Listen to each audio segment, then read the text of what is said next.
بسم الله الرحمن الرحیم. د سلام په وړاندې کولو سره مو د میدان وردګو ملي راډیو څخه تر دې مهاله لاندې او مهمو خبرونو ته هرکلی کوم. د میدان وردګ ولایت وردګ پوهنتون کې له فساد سره مبارزې او د وزارتونو او اماراتي ادارو د عقودو قانون او د هغه د انفاذ په هکله د امیر المؤمنین حفظه الله د فرمان تشریح تر سرلیک لاندې سیمینار وړاندې شو.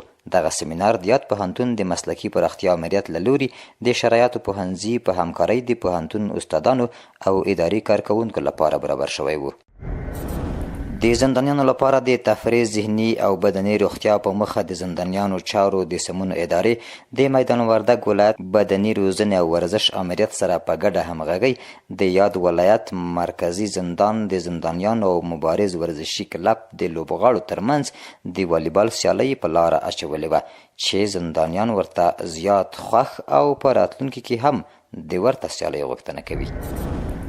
د میدان وردګ امنیتي قومندانۍ مسؤلین وایي په دغه ولایت کې د کابل کندهار پر لویه لار یې د موټرونو د تورو ښیښو د پاکولو لړۍ پیل کړې.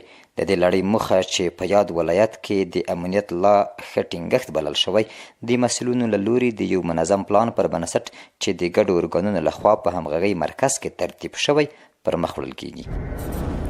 د میدان وردګ ولایت محتسبینو د سید آباد ولسوالۍ مرکزی حوزه کې یو تن جادوګر نیولی چې له 5 کلونو راهیسې یې په یاده سیمه کې غیر شرعي دمونه کول. مسؤلین وایي چې نوموړی د غزني ولایت اوسیدونکی دی او په خپلو کړنو له اعتراف وروسته ورته د شریعت په رڼا کې لازمې لارښوونې شوي دي. د پنجشیر ولایت له کانونو استخراج شوي 2509 قیراته زمرد د داوطلبۍ له لارې په 340,000 او 850 امریکایي ډالرو وپلورل شول.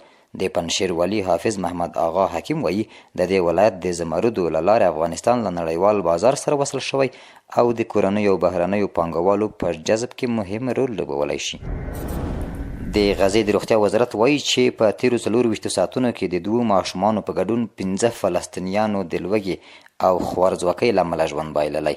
د یاد وزارت په وینا له دې سره غزه کې د لوږې له امله د شهیدانو شمیر 229 تنو ته لوړ شوی چې 103 ماشومان دي.